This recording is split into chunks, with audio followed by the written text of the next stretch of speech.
When you launched in 2019, what exactly was missing in San Jose media? What weren't people being told? What was the gap you were trying to fill?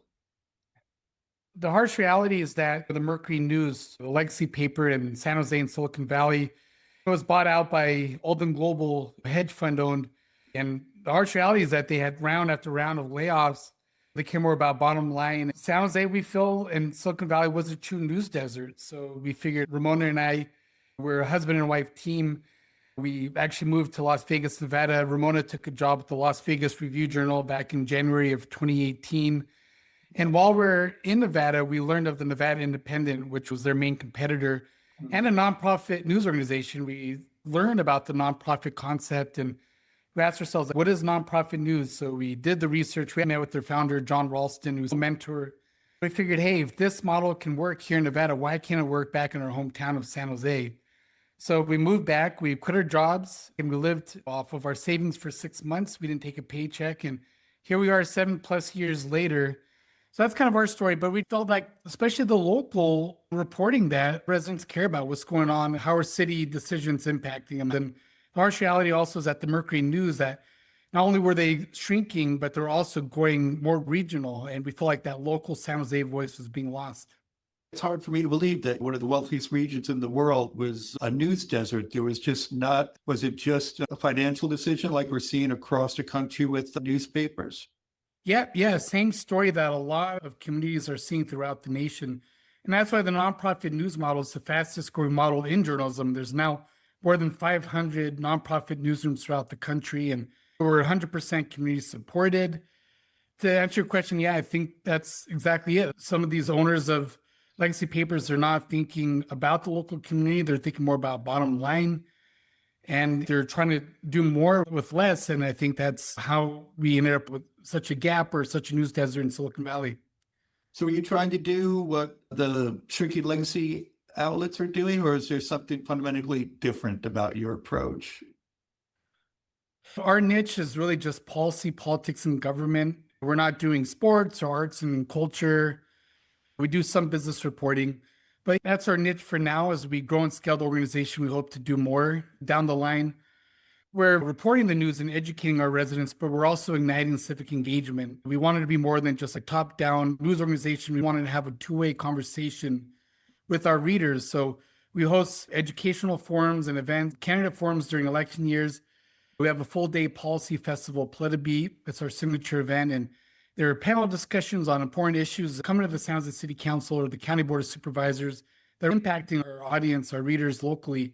Not only are they being educated by attending these events, but we're also connecting them. It's a chance for them to meet local elected officials or local stakeholders. So that's another way we want to ignite civic engagement and motivate our audience to get involved civically. So you're nonprofit and you're not alone looking for a viable business model. Is it a stopgap measure, or is this a real path forward for journalism? It's a real path forward for journalism.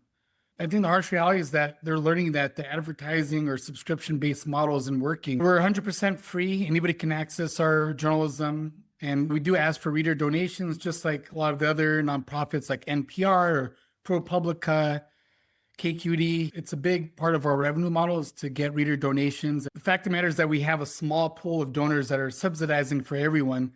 That's why we diversify our revenue streams. We also get grant funding. We apply for various grants. We get sponsorships from corporations that sponsor our events and underwrite some of our reporting. We also do advertising in our newsletter products and on our news site. Those are generally the ways that we make money. This is the model that's really going to take journalism forward, and we see it as a long-term solution. Unlike the New York Times, which I grew up reading, which is behind a paywall and has become, over the years that I've been alive, much more broad in its coverage and less local. So how do you, since you don't have a paywall, balance accessibility with financial sustainability? That's something that's really important to us. It's a very core principle of ours that we want to make sure that our journalism is free and accessible to everyone who wants to read it. So we'll never go to a subscription or paywall model. But yeah, like I mentioned, we just make sure that we continue having diverse revenue streams. If at any given time, if one's falling off, like we're able to, one of the others will pick it up. So they kind of work all in tandem. We've been in publication for 7+ years. It's kind of set and forget at this point. We do have like a full-time director of development now. He's been with us for the last 2+ years, and he's been good at just like identifying our donors. He uses a wealth screening tool. He's able to find donors who are giving us a 3-figure gift and say, well, actually, this donor has the capacity to give a 4 or 5-figure gift. And so he takes the time to meet with them, find out what are your motivations to giving? What do you want to see more? Work with them to get bigger gifts. So that's a very important part. And to also grow and innovate, we started just covering San Jose and Santa Clara, those 2 cities. And now we're in the middle of expanding our coverage to South County to Gilroy, Morgan Hill. But once we do that, we'll have all 15 cities in Santa Clara County covered. So that's been helpful, growing our coverage to all cities. Our last round of expansion was in 2024, where we expanded to an additional 6 cities in our county. So that's been helpful, again, innovating, growing our coverage. And down the line, we hope to start covering arts and culture. It's something we want to do. I think it will open us up to a larger audience. And we live and die by the funnel, where you get readers to your news site, and then you get them to sign up for your newsletters, products, and then you build loyalty that way. And hopefully they see the value in your reporting and they'll want to donate and help sustain your reporting. So obviously there are a lot of very wealthy people where you are. Does that make it easier? And are you also getting small dollar donations from the general community? Honestly, we've found it hard to fundraise in Silicon Valley. You're right. It's one of the most wealthiest regions in the entire world. I think a lot of folks are still not grasping the nonprofit concept. That's been hard. Partner Ramona, my co-founder, and my wife penned a column a few months ago, talk about how she has comment from the Silicon Valley Community Foundation and other local philanthropy. But the harsh reality is that a lot of wealthy donors, their donations and their giving goes elsewhere. It doesn't stay locally in Silicon Valley. So that's been hard. We stress our messaging and our calls to action and our funding appeals is reminding folks that we are a nonprofit, that we can't keep our journalism going unless everybody chips in. It's a very important part of our model. It's our path to long-term sustainability. We'll have to find new innovative ways to grow our audience and bring them into the fold, build loyalty, and make sure they understand. If you want to keep seeing this journalism, you have to also chip in. So you are getting a lot of small dollar donations as well as going after sort of the big fish? Yeah, absolutely. Everything from a one-time $10 to $20 donation to monthly, similar to a lot of our colleagues with NPR or ProPublica, KQED. You can sign up for a monthly recurring or annual recurring donation. So yeah, that's where I want to say 25% of our revenue is coming from small dollar donations. I saw that you, quote unquote, say you disrupt the status quo. So what does that mean in practice, City of San Jose? You know, a lot of it when we launched that we still do a lot of community listening. It's really important. Principle that's important to us is that every once in a while we'll take a step back and we'll do some pop-up newsroom, like our editors. We have our annual coffee with the editors, where every January we partner with the local coffee shop, where they're able to go into a coffee shop and just hear from readers. We invite them to come out and give them a behind-the-scenes look into our newsroom and then take questions. Last fall, our audience engagement specialist applied for a grant and was able to host 3 listening sessions, one with the Latino community, the Black community, and the Filipino community. And they tell us in 2018, before we launched, and even in 2025, that especially marginalized communities feel like their voices are not being heard.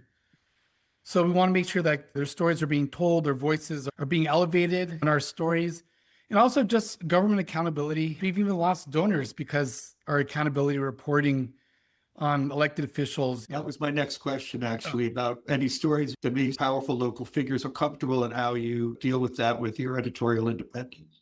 Yeah, exactly. We do have an editorial independence policy that we adopted, and it's on our website. So it states that regardless of any donation amount, whether it's $1 or it's $10,000, not any donor will shape coverage in any way. And the harsh reality is that a lot of them are close to some of our elected officials, and when we have to do any accountability reporting, sometimes they do pull back their donations, which is fine. It's totally up to them, but it's not going to shape our coverage. We still have to do what we have to do to educate the public. The only ones we're accountable to are our readers. So that's what motivates us each and every day. And that's another way how we're disrupting the status quo. In terms of measuring your impact as a newspaper, like policy changes or resignations, public record reforms, community engagement? How do you measure that? Or can you give me examples of that? Yeah, of course. We get asked that question all the time. And a lot of things you just mentioned, there's several ways we measure impact. First is policy change. That's the easiest way to see how our reporting is making a difference in the community. In addition, seeing that increase in civic engagement, like I mentioned, there's been studies that show that when communities don't have reporting, government corruption goes up, voting participation goes down. If we're seeing increase in voter turnout elections, we like to attribute to our reporting. If we're seeing more turnout at local government meetings, at neighborhood association meetings, more people reaching out to the local elected officials by writing letters or emails or meeting with their elected officials. Those are all ways that we measure impact, igniting civic engagement and being involved, letting them know that they have the power, they have a seat at the table, and they can be part of the decision-making process in our communities. So those are all ways that we measure impact. How has your behavior changed since you started in 2019? Are readers coming directly to your homepage through your social newsletters? How are you gathering your audience? All the above. Audience engagement is really important. We can have the best product in the world, but if nobody knows about it, then it's a moot point. Our newsletter products, like our daily newsletter, the Daily Spotlight, it's the number one driver of traffic to our news site. A lot of older readers, like, they don't even know that they can just go straight to our homepage. They can just go to soundsofspotlight.com. Like, a lot of them are like, oh, I didn't get the news today. If you didn't get it for whatever reason, you could always go to our website. So our newsletter products, number one, social media, and then we're across all platforms. Then also we have push notifications if you're signed up for our push notifications on desktop on real time. If a story publishes, say right now at 11:20 a.m., they get a push notification on their desktop. They can go read the story right away. We have also experimented with texting campaigns where we've texted stories, or like, especially like more their stories are more news you could use. We've blasted out and readers are able to see that in real time as well. That's been a effective tool. But yeah, those are a lot of the main ways that us and a lot of our friends and partners in nonprofit news get the news out. I'm curious who your competitors are, especially since it's a so-called news desert. I mean, are you dealing with Substack writers or influencers or TikTok, or how more people are consuming news online nowadays? When you say competitors, you mean Traditional legacy media, but also these new startups that are popping up, how most people are getting their news. Yeah, no doubt. That's something that we learn all the time, just in webinars and trainings.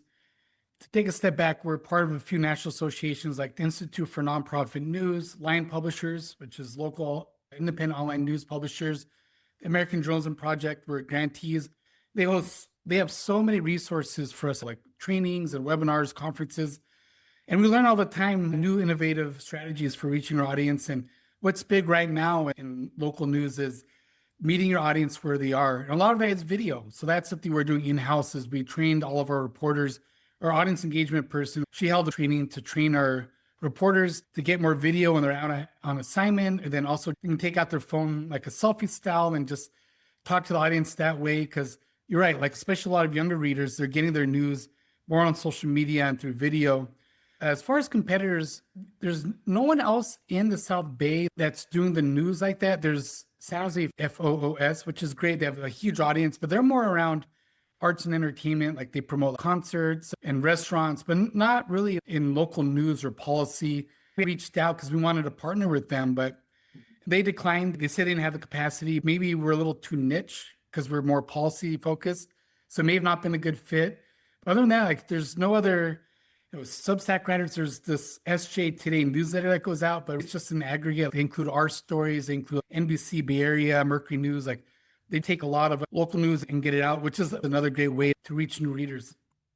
You kind of answered my questions about personality-driven journalism and who you're partnering with, independent partners, but that also leads into AI. If you would ever license Spotlight's archives to an AI firm or have any relationship with AI, I'm just curious about that.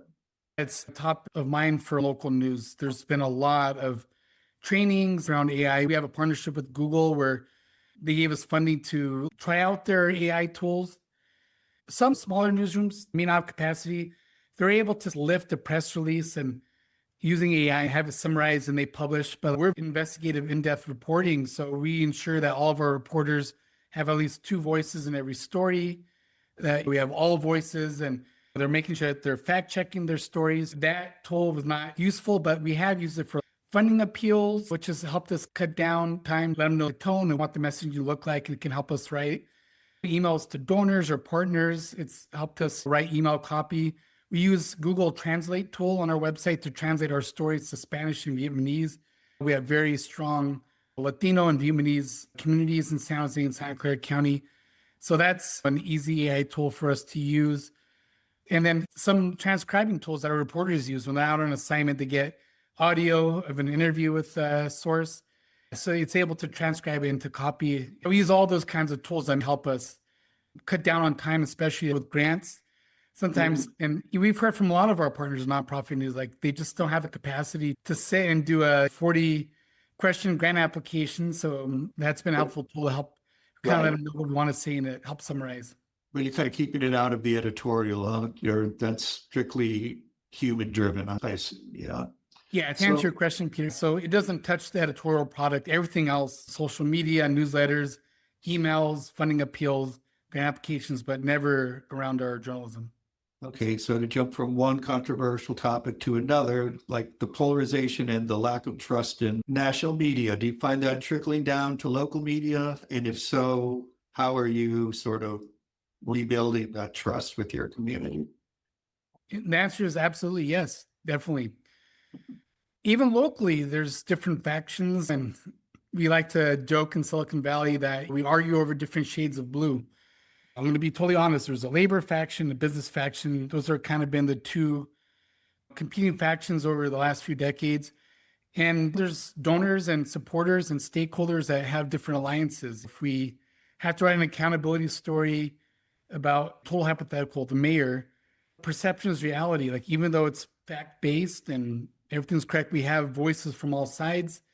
They see us biased, and the same goes with the other side. If we have to write something about the council member or labor leader, we hear from those folks as well. We hear it all the time. Our reporters, our editors, they leave comments on the stories in social media. They perceive it one way. It's totally biased. How do you overcome that obstacles? Maybe you can't, I don't know, but I'm just curious how you approach it.